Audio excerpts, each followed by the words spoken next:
say and do has an effect on others. It's a universal truth that many people and cultures of the world believe. It's so simple and easy to do, like the golden rule.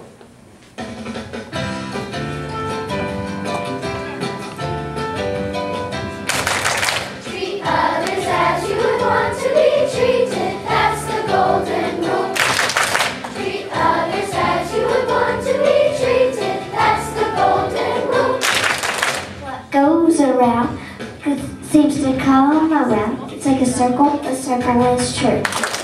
If you want to take, you gotta give a little first. What you give will come back to you. Treat others as you would want to be treated. That's the golden rule. Treat others as you would want to be treated. That's the golden rule. If you want some good, you gotta give a little good. It's a gift that will be given back. If you set an example of what you expect, it will happen, and that's a fact. Treat others as you would want to be treated. That's the golden rule. Treat others as you would want to be treated. That's the golden rule. That's the golden rule. That's the golden rule.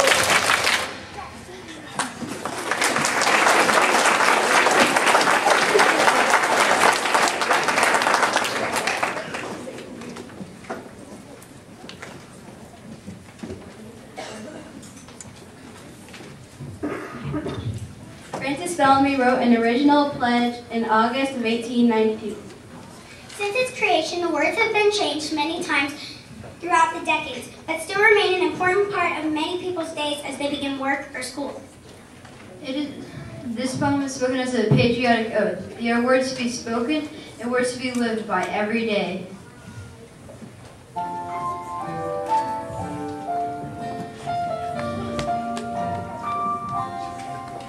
We are gathered here as many, but we share a common bond. Brotherhood and sisterhood, united we are one. And we know our hearts be true to our country, this great land. With these words we give a vow. With these words we now shall stand. I pledge allegiance to the flag of the United States of America and to the republic for which it stands, one nation under God, indivisible, with liberty and justice for all. I pledge allegiance to the flag of the United States of America and to the republic for which it stands, one nation under God, indivisible, with liberty and justice for all, for all, for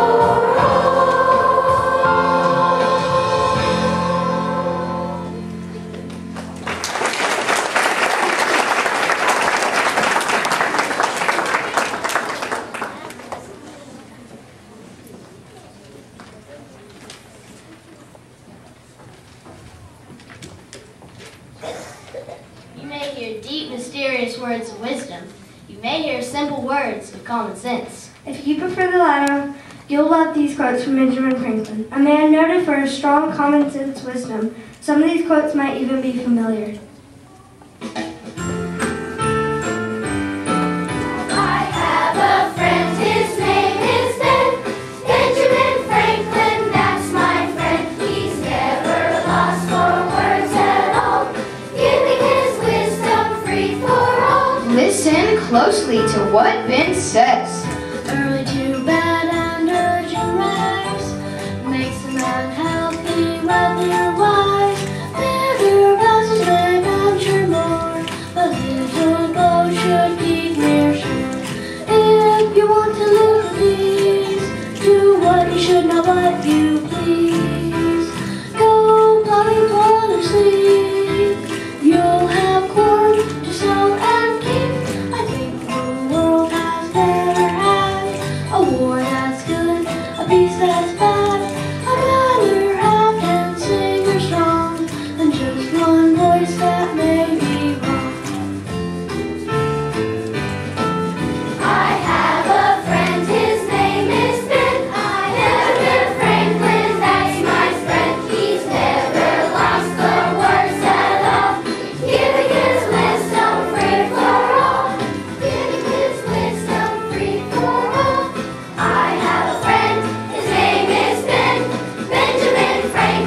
On November 2nd, 1863, several months after the Battle of Gettysburg, President Abraham Lincoln was invited to speak at the consecration of a cemetery for all Union War dead.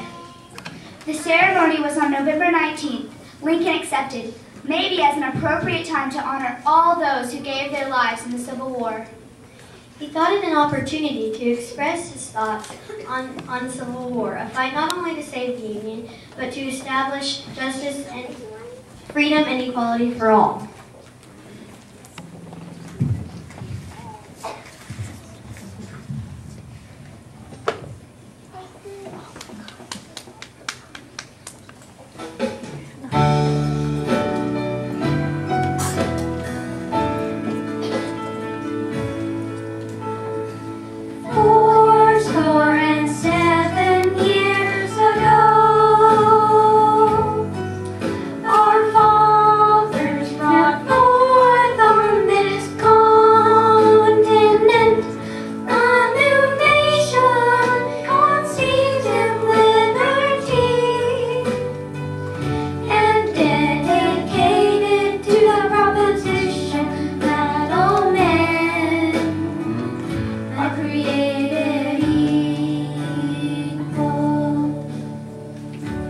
Now we are engaged in a great civil war, testing whether that nation or any nation, so conceived and so dedicated, can long endure.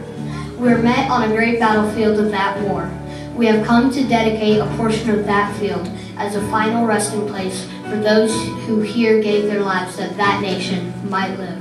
It is altogether fitting and proper that we should do this, but in a larger sense, we cannot dedicate, we cannot consecrate, we cannot hallow this ground. The brave men, living and dead, who struggled here, have consecrated it far above our poor power to add or detract. The world will little know nor long remember what we say here, but it can never forget what they did here.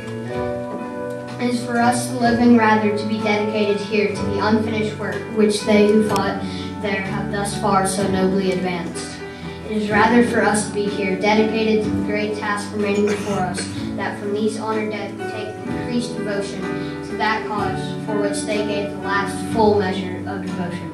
That we here highly resolve that these dead shall not have died in vain, that this nation, under God, shall have a new birth.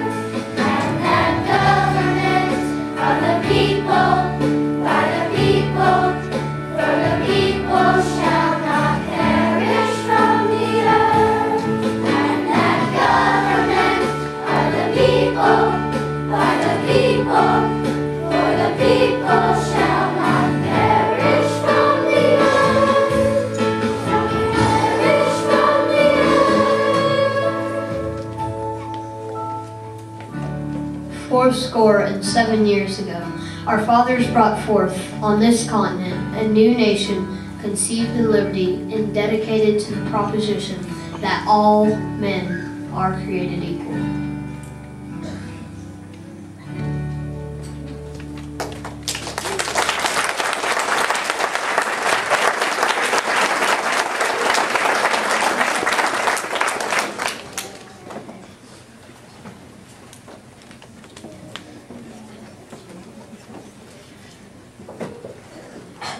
Martin Luther King Jr. was a minister, Nobel Prize winner, and one of the leaders in the American Civil Rights Movement.